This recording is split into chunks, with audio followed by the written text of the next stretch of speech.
3 రకాల బాధలు ఇప్పుడున్నాయి సమస్యలు. శారీరక బాధలు, ఆర్థిక బాధలు, మానసిక బాధలు. మానసిక అంటే కుటుంబం. ఎలా తప్పించుకోవాలంటే మీరు ఒకే ఒక పని చేయాలి. ఏ బాధ అనిపిస్తున్నా ఒక్కటే ఫీల్ అవ్వండి, నా బాధకు నేనే కారణం. ఇది ఫస్ట్ మీ మైండ్లో రాసుకోవాలి. కానీ ఎవడో రాసుకోడు. నా వాస్తవం నేను కారణం అని చెప్పే మనమే వాడి వల్ల ఇలా అయ్యామనేస్తాం. మనం అంతగా మన మైండ్ క్యాప్చర్ అయిపోయింది. చిన్నప్పటి నుంచి కంప్లైంటిజంతో క్యాప్చర్ అయింది మన మైండ్. చిన్నప్పటి నుంచి మనం తమ్ముడు చేసేదానిగానే అక్కన కొట్టేస్తాం. అంటే వినమన్నమాట. ఎప్పుడు పక్కవాడి మీద తోయడంలోనే మనం ఉండిపోయాం. దాన్ని చెరపగలిగితే మీరు కర్మ సిద్ధాంతం అర్థమైపోద్ది. అదొక్కటే చెరపండి, నా వాస్తవానికి నేనే కారణం. ఏమన్నా జరగని. వశిష్ఠుడు 100 మంది కొడుకుల్ని విశ్వామిత్రుడు చంపేశాడు, ఒక రాక్షసుని ప్రేరేపించి. ఏమన్నాడు తెలుసా వశిష్ఠుడు తలుచుకుంటే వాడిని ఏమైనా చేయొచ్చు విశ్వామిత్రుడిని. కానీ ఏమన్నాడు తెలుసా, వాడికి సమయం వచ్చింది కాబట్టి వీడు ప్రత్యక్షమయ్యాడు అన్నాడు. దట్ ఈజ్ వశిష్ఠుడు. వాడికి చావు వచ్చింది కాబట్టి వీడు వచ్చాడు. వీడేం చేస్తాడు, పాత్రధారి అన్నాడండి. నిజంగా ఇదే ట్రూత్ అండి. మీ జీవితంలో ఎవడొచ్చినా వాడు పాత్రధారి, సూత్రధారి మీరే. అదొక్కటి ఎక్కించుకోండి చాలు. అందుకని మీరు ఏం చేయాలంటే అసలు సూత్రధారి ఎవరో పట్టుకోవాలి. శారీరక బాధలో ఏదో ఒకటి చెప్పండి, పోయి చూద్దాం. ఎవరికైనా పెద్ద బాధ ఎవరికైనా ఉందా? ఏదైనా పెద్ద బాధ చెప్పండి. జలుబు శారీరక బాధ ఏటయ్యా? నువ్వు ఆడ కూల్ డ్రింక్ పోతున్నాడు, దాగుతున్నావు 4-5 గ్లాసులు, జలుబు రాక ఏమవుతుంది? నీల్ పెయిన్, మోకాళ్ళ నొప్పులా? నేనే చెప్తాలే, మిమ్మల్ని అడిగితే ఇంకా తెల్లారుతుంది నాకు. మోకాళ్ళు ఉంది కాబట్టి నొప్పి వస్తుంది నాయన. ఎన్నిసార్లు ఊపావు దాన్ని? అది కూడా ఎన్నిసార్లు ఊపావు? 1000 సార్లు అయిపోరా. క్యాన్సరు, ఓకే క్యాన్సర్ అలాంటివి ఓకే అమ్మా. సరే క్యాన్సర్ మీద చెప్తా. ఒక ఆమె క్యాన్సర్ ఉంది, నా దగ్గరకు వచ్చింది. రొమ్ము క్యాన్సరు, ఆల్రెడీ రొమ్ము తీశారు, చూపించింది. చూడలేకపోయాను. ఎముకలు, చర్మం కాలిపోయి కనిపిస్తుంది అంతా. నేను అడిగాను, అమ్మ నీకు అది పోనీ అయిపోయింది అనుకునే, 2వ రొమ్ముకి ఫామ్ అవుతుంది. ఇప్పుడు బాడీలో సెకండ్ పార్ట్కి వెళ్ళిపోతుంది. నా పరిస్థితి సార్, ఇప్పటికే చాలా డబ్బు ఖర్చు అయింది, 10 లక్షలు ఖర్చు అయింది సార్ అందే. నేను అన్నాను, అమ్మ ఒకే ఒక క్వశ్చన్ అడుగుతాను, నీకు ఎందుకు వచ్చిందన్న? ఎందుకు వచ్చిందంటే అండి మా తల్లిదండ్రులకు ఉందండి అందే. తల్లిదండ్రుల నుంచి రావడానికి ఇదేమన్నా ఆస్తా? గుర్తుపెట్టుకోండి, జబ్బు వంశపారంపర్యం కాదు, కర్మ పారంపర్యం, జన్మ పారంపర్యం. తల్లిదండ్రుల మీద తొయ్యకండి అసలు. మా అమ్మ నాయనకి షుగర్ ఉందండి, నాకు షుగర్ వచ్చిందండి. అయితే మీ తమ్ముడికి ఉందా, మీ చెల్లికి ఉందా? మా ఇంట్లో 4 ఉన్నాం, మా అమ్మ నాయనకి షుగర్ ఉంది, మా అక్కకు ఉంది, నాకు లేదు. అంటే అర్థం ఏంటంటే జబ్బు అనేది ఉంటే ఉండొచ్చు, ఒక 5% డిఎన్ఏ జీన్సో ఫిజికల్గా, బట్ కర్మ పారంపర్యం మై డియర్ ఫ్రెండ్స్. అప్పుడు ఆమెను అడిగాను, నీకు ఎందుకు వచ్చింది అన్నాను. మా అమ్మకు వచ్చిందండి. అయితే మీ చెల్లికి కూడా రావాలి కదా అన్న. రాలేదండి అందే. అంటే అది కాదు కారణం. ఇంకోటి చెప్పన్నా. ఇంకోటి అంటే అండి మేము ఉన్న ఏరియా పొల్యూషన్ అండి, మనం తినే ఫుడ్ అలాంటిదండి, పాలు కూడా పొల్యూషనేనండి అందే. అదే ఫుడ్ అందరు తింటున్నారు, వాళ్ళందరికి వచ్చిందా? రాలేదు. నీకే ఎందుకు వచ్చిందన్న? అంటే మాది మ్యాన్ రకం అండి అంది. ఇంకొక లూప్ లైను, మా అమ్మ నాది మ్యాన్ రకం ఏదో చెప్పింది. అట్లయితే మిగతా పిల్లలందరికీ రావాలి కదా? కాదు. మరి ఏంటి? ఏమనండి అంతా నా కర్మ అండి అన్న, ఒళ్ళుమండి. నేను అదే ఖాయం చేసుకో అన్నా.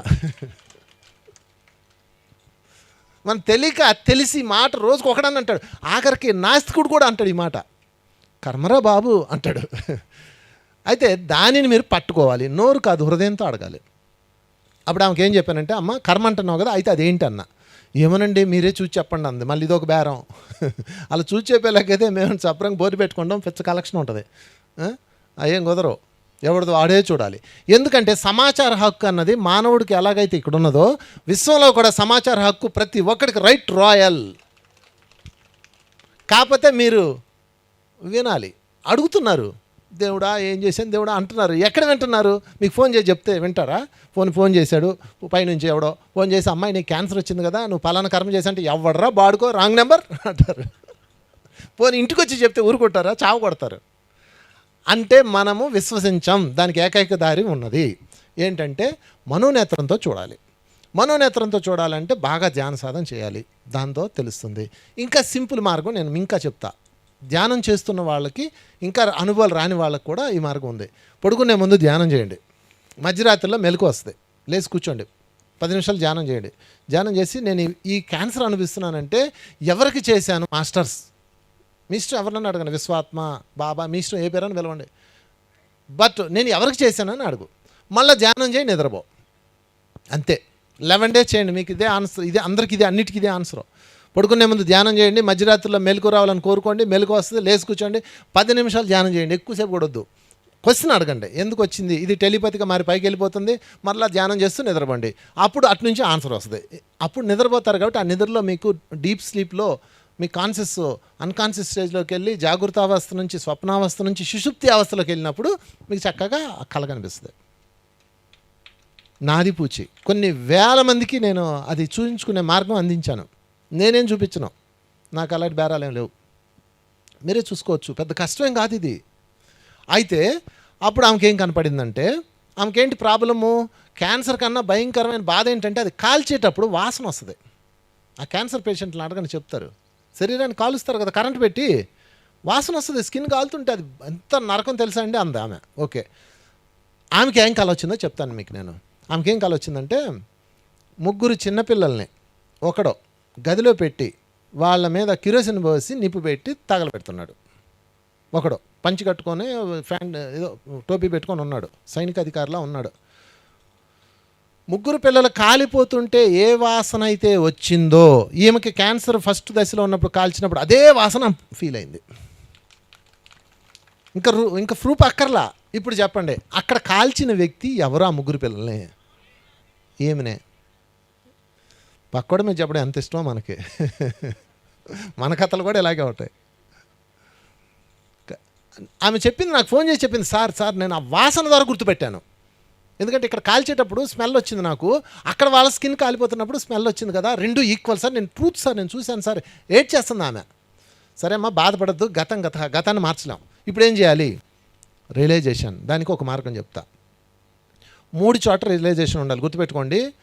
3 ఒకే ట్రాక్లోకి రావాలి. అదేంటంటే మనస, వాచ, కర్మణ.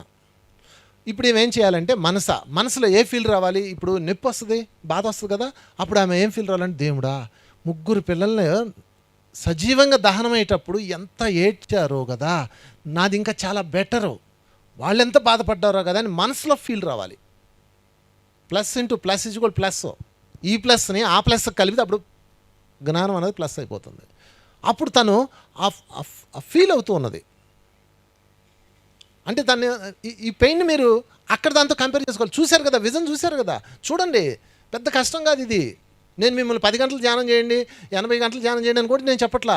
హాయిగా పడుకోండి, ప్రశ్న అడగండి, ధ్యానం చేస్తూ పడుకోవాలి. కాకపోతే ధ్యానం అనేది దానికి రూట్ కాజు. మళ్ళీ ధ్యానం చేస్తూ నిద్రపోండి, మీకు డ్రీమ్లో కనిపిస్తుంది. ఎందుకంటే సామాన్యుడికి కూడా, అసలు ధ్యానంతో సంబంధం లేని వాళ్ళకి కూడా డ్రీమ్స్ వస్తాయి. అందుకని నేను ఆ మార్గాన్ని సెలెక్ట్ చేసుకున్నా. సరే, ఆమె ఆ రోజు నుంచి మనస, 2 వాచ.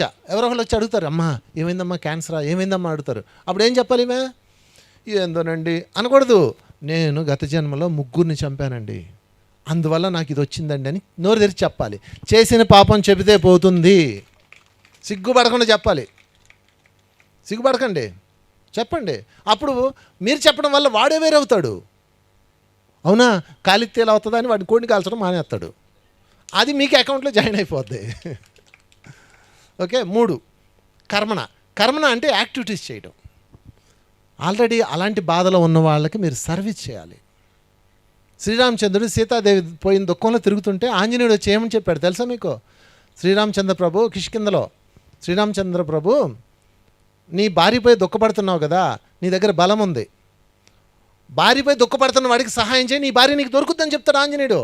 ఆంజనేయుడు చెప్పిన గొప్ప కర్మ సిద్ధాంతం అది. అనగానే అయితే ఎవరు పోయి ఏడుస్తున్నారు అంటాడు, తీసుకెళ్తాడు సుగ్రీవుడు భార్యని వాళ్ళ అన్న ఎత్తుకుపోయాడు, వాడి దగ్గర బలం లేదు, నీ దగ్గర బలం ఉంది, వాడికి సహాయం చేయి, నీ భార్య నీకు ఖచ్చితంగా దొరుకుద్ది అంటాడు. వెంటనే శ్రీరాముడు వాళ్ళని వధించి ఆయన భార్యని ఆయనకి ఇప్పిస్తాడు, ఈయన భార్య ఈయనకి దొరికింది. దాని పేరు కర్మణ, యాక్టివిటీస్. దాన్ని మన స్పిరిచువల్ భాషలో కూడా పశ్చాత్తాపం, పరివర్తన, ప్రాయశ్చిత్తం అంటారు. పశ్చాత్తాపం అంటే రియలైజ్ అవ్వడం, పరివర్తన అంటే చూపించటం, ప్రాయశ్చిత్తం అంటే సేవ చేయడం. అలాంటి వాళ్ళు మీరు చూసుకోండి, మీకు ఏ జబ్బు ఉందో, ఎలాంటి ఆర్థిక సమస్యలు ఉన్నాయో, ఎలాంటి శారీరక సమస్యలు ఉన్నాయో, ఖచ్చితంగా అలాంటి వాళ్ళు మీ దగ్గరకు వస్తారు. నేను డ్యామ్ షూర్ చేస్తాను, కావాలంటే మీరు చూసుకొని వస్తారు. ఫర్ ఎగ్జాంపుల్ అప్పుల పాలైపోయి ఉన్న దగ్గరకు ఎవడో వచ్చి అడుగుతాడు డబ్బులు ఇవ్వని. అప్పుడేం చేయాలి? వీడు నా దగ్గర ఉన్న సరే అది ధనంలోకి వెళ్ళినప్పుడు చెప్తాను. ముందు శారీరక బాధలు అర్థమైంది కదండి. శారీరక బాధలు అన్నిటికీ ఈ రోజు నుంచి మీరు చెక్ పెట్టేయండి.